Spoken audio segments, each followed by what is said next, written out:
Salutare tuturor! În acest video, în primul rând, vorbim despre care este problema cu eul nostru, de ce de fapt problema suntem noi și cum putem să rezolvăm de fapt această problemă.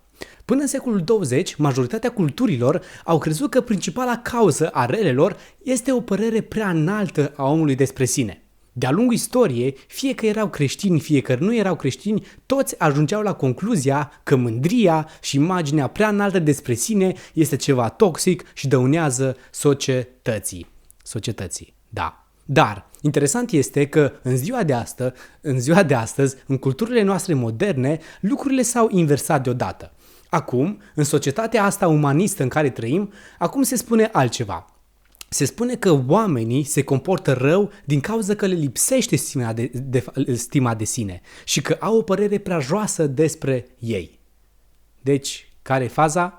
Haideți în acest video să înțelegem mai clar unde este problema. Trebuie să avem o imagine de sine prea înaltă sau trebuie să avem o imagine de sine prea slabă sau nu trebuie să avem o imagine de sine despre noi? Sau care e problema cu eul omenesc? Acest video conține multe idei din cartea lui Timothy Keller, Libertatea uitării de sine, o broșură foarte faină, e ca un fel de rezumat al broșurii, așa că hai, rămâi până la sfârșit ca să înțelegi toate aceste lucruri. Sper să mă poți urmări, sunt multe informații, dar hai să începem. În primul rând începem cu Apostolul Pavel. Ați auzit de Apostolul Pavel, cu toți ați auzit, unul din cei mai influenți creștini care au existat în istorie. La un moment dat, Apostolul Pavel scrie o scrisoare celor din Corint din Grecia.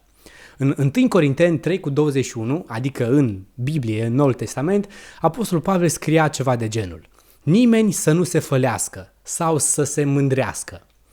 Am încheiat citatul. Interesant este că termenul pe care Pavel îl folosește aici pentru mândrie este pisio. Cred că ceva de genul se citește, nu asta este important, dar ce este important și de ce vreau să discutăm despre asta, doar aici găsim cuvântul ăsta în toată Biblia. Și care e faza cu cuvântul acesta? Interesant este că literal tradus, cuvântul respectiv înseamnă umflat prea tare, adică întins dincolo de dimensiunile normale. Deci, Pavel ar spune ceva de genul: nimeni să nu se umfle prea tare. Și aici vedem o primă imagine despre eul nostru. Aici începe călătoria noastră să înțelegem care este problema cu sinele omenesc, cu eul nostru. Să comparăm sinele omenesc cu un balon care este umflat și întins dincolo de dimensiunea sa normală. Asta bazându-ne pe ce am vorbit mai înainte, pe ce spunea Apostolul Pavel. În primul rând, când v-am spus să vă imaginați un balon, cu siguranță v-ați imaginat un balon umflat care este gol, nu? Și asta este prima imagine a sinelui nostru. Eul nostru este gol. Eul umflat peste măsură nu are nimic în centrul. Și omul tot încearcă să acopere golul acesta, crezând că așa poate să ajungă la fericire. Cea mai mare minciună a diavolului a fost să convingă omul că poate să fie fericit prin orice altceva, prin orice metodă, dar fără Dumnezeu. Să umple golul din interior cu lucruri materiale, bani, succes, distracție, cu orice altceva, dar tot gol rămâne. În al doilea rând, eul nostru doare. Un eu umflat peste măsură presupunem că este dureros, nu? Hai să înțelegem. Te-ai gândit vreodată că noi nu observăm trupul nostru până când ceva nu se întâmplă cu el? Când muncim de obicei, nu ne gândim cât de bine se simt degetele la picioare sau cât de bine se simt coatele. Ne gândim la ele doar dacă înainte ne-au creat probleme.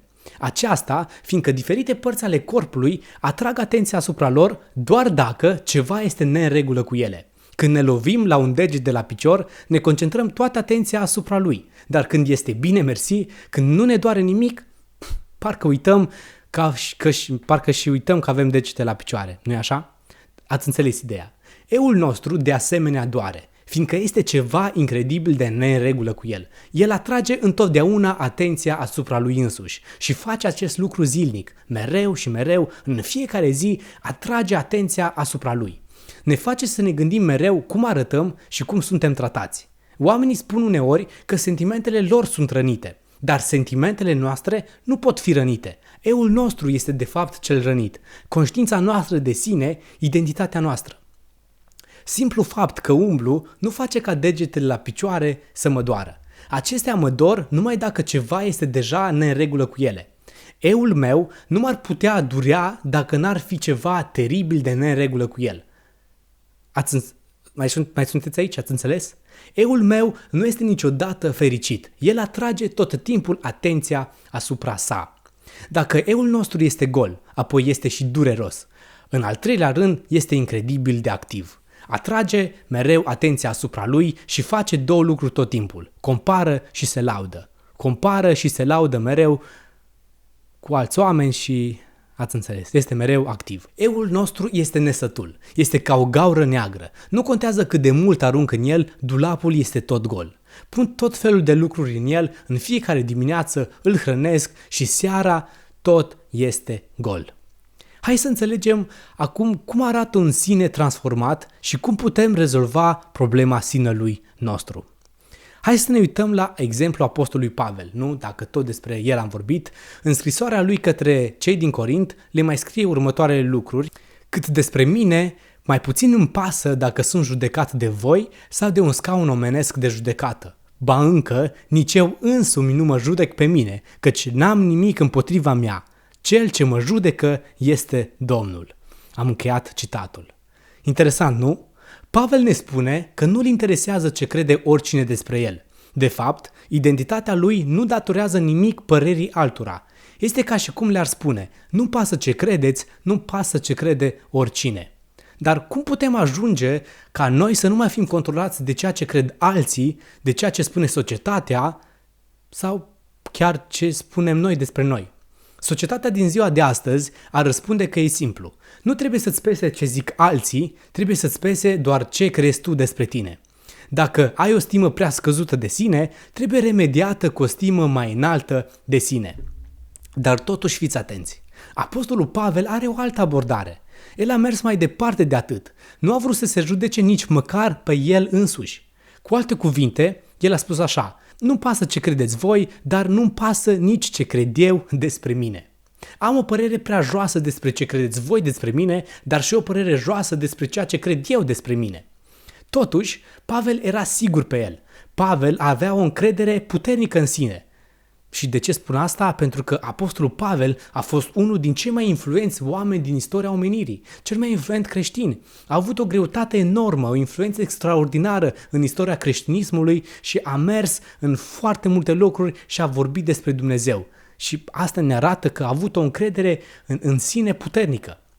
Și cu toate acestea, uite ce spune Pavel unui ucenic de-a lui. Și acum citez: Hristos a venit în lume să mântuiască pe cei mai mari păcătoși, dintre care cel dintâi sunt eu. Interesant, nu? Vedeți cum zice? Nu am fost eu, ci sunt eu. Cu alte cuvinte, eu sunt cel mai rău. Și e foarte interesant că nu suntem obișnuiți parcă cu o asemenea atitudine în ziua de astăzi, nu? Un om care are o încredere în sine foarte mare consideră totuși că este o persoană, că este cea mai rea persoană. Este extraordinar la Pavel că eul lui nu este umflat, ci umplut. Și că apostolul Pavel a ajuns să nu se mai gândească la el. Dar cum se poate asta? Cum să poți să uiți de tine? Apostolul vorbește aici despre umilință. A ajuns la punctul în care nu se mai gândește la sine, nu își găsește identitatea în ceea ce face sau nu face sau ce spun ceilalți. În creștinism, pur și simplu, C.S. Lewis face o observație foarte interesantă despre umilința în sens evanghelic. Și acum citez: dacă am întâlnit un om cu adevărat umil, nu ne-am despărțit de el cu convingerea că este umil. Acesta nu ne-ar spune tot timpul că este un nimeni, fiindcă un om care spune mereu că este un nimeni este în realitate obsedat de sine. Ceea ce ne-am amintit după ce ne-am întâlnit cu un om umil este că părea total interesat de noi. Aceasta fiindcă esența umilinței creștine nu este de a avea o părere prea înaltă despre mine, nici a avea o părere prea joasă despre mine, ci a mă gândi mai puțin la mine. Adevărata umilință, adevărata smerenie este a nu mai simți nevoia să mă gândesc la mine însumi, a nu mai simți nevoia să leg absolut totul de existența mea. Să nu mai leg fiecare experiență, fiecare conversație, fiecare lucru de persoana mea. De fapt, să încetez să mă mai gândesc la mine însumi. Este libertatea uitării de sine. O persoană sincer smerită nu este o persoană care se urăște pe sine ori se iubește pe sine, ci una care uită de sine, al cărui eu este la fel ca degetul de la picior, cum spuneam înainte. Acesta pur și simplu funcționează fără să atragă atenția asupra lui. Vedeți? Ideea nu e de a avea o imagine prea înaltă despre sine și nici prea joasă. Să nu ne intereseze de imaginea noastră, ci să ne intereseze de identitatea noastră pe care o dă Dumnezeu. Dacă trăim cu adevărat un creștinism autentic, înțelegem că în centrul vieții noastre nu suntem noi, ci este Dumnezeu. În altă circumstanță, apostolul Pavel a spus așa, că nu mai trăiesc eu, ci Hristos trăiește în mine. Pavel are o altă natură, are o nouă viață. Asta nu înseamnă că avem o imagine groaznică despre noi, să fim depresivi și să ne urâm viața că suntem niște păcătoși corupți și că nu trebuie să mai trăim și să nu mai facem nimic, ci din contră. Când ne găsim identitatea în Hristos și înțelegem că valoarea pe care noi o avem nu este în propria persoană, ci în Dumnezeu, atunci vedem că scopul nostru este unul măreț.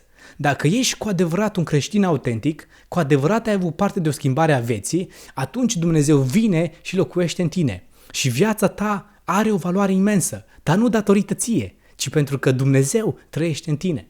Dar atenție, foarte important de înțeles, doar un creștin autentic născut din nou are parte de această transformare. Nu oricine spune Doamne, Doamne, va intra în împărăția cerului. Vedeți frumusețea Evangheliei? Chiar dacă Dumnezeu știe că suntem păcătoși, știe că avem un sine foarte corupt și stricat și știe că suntem păcătoși, totuși a murit pentru noi și ne oferă șansa salvării și în urma pocăinței și a credinței, El ne dă o viață nouă în care El personal vine și trăiește în viața noastră. Vedeți? Creștinismul autentic poate să aibă bucurie și pace fiindcă e plin de Dumnezeu. Creștinul autentic manifestă dragoste, fiindcă Dumnezeu este dragoste. Și dacă eu sunt umplut de prezența lui Dumnezeu, în mod automat, creștinul autentic manifestă dragoste, fiindcă Dumnezeu este dragoste. Cum poți ști că ești un creștin autentic? Păi analizează-ți viața. Ai avut vreodată parte de pocăință și credință sinceră? Ai fost sincer cu Dumnezeu? Înțelegi tu Evanghelia, că Hristos a murit și a înviat pentru păcatele tale?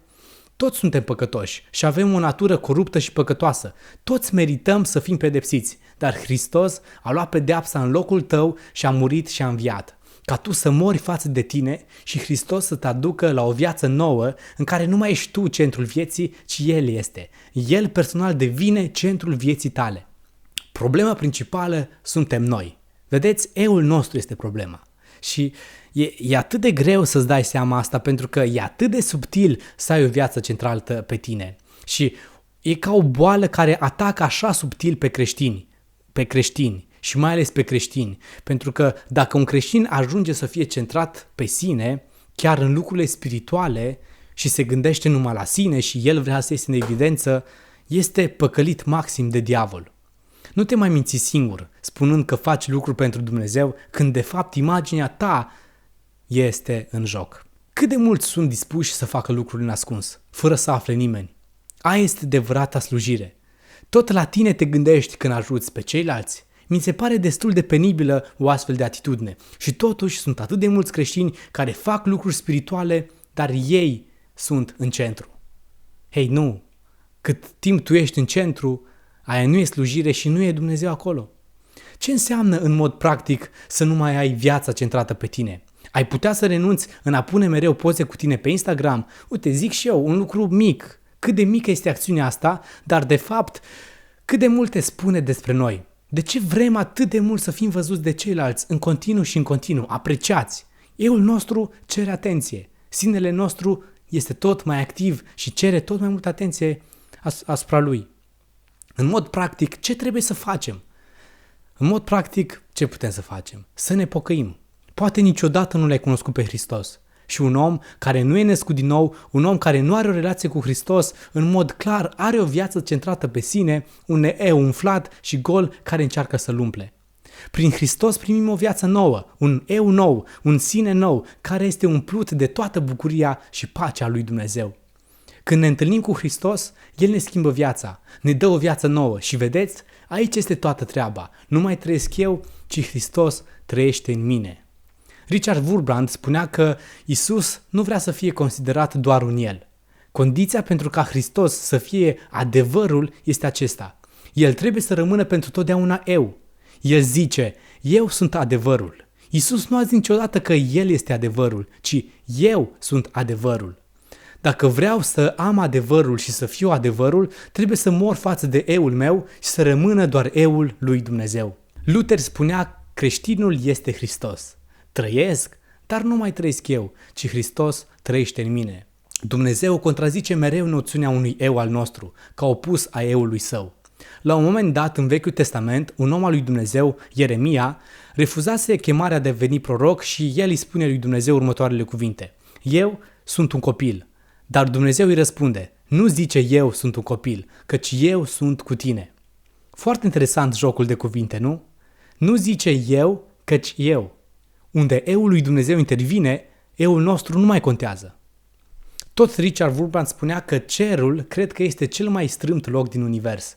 Are loc numai pentru unul. Numai cei ce devin una cu Dumnezeu vor intra în cer. Nu mai trăiesc eu, Hristos trăiește. Să fim săraci în Duhul nostru, dar să fim bogați în Duhul lui Dumnezeu, să fim slabi în eul nostru, dar puternici în Hristos și în puterea lui Dumnezeu. Atât a fost și cu acest video și sper că ați înțeles ceva din acest video, că noi trebuie să murim față de eul nostru, să uităm de noi și să avem o nouă identitate în Hristos. Să nu ne mai gândim la noi, pentru că noi am murit și viața noastră este ascunsă în Hristos. Da, sper că ați înțeles ceva, ne vedem data viitoare, nu uitați că mă găsiți și pe Instagram 3.16, puteți să discutăm și acolo și ne vedem data viitoare, aveți grijă de voi.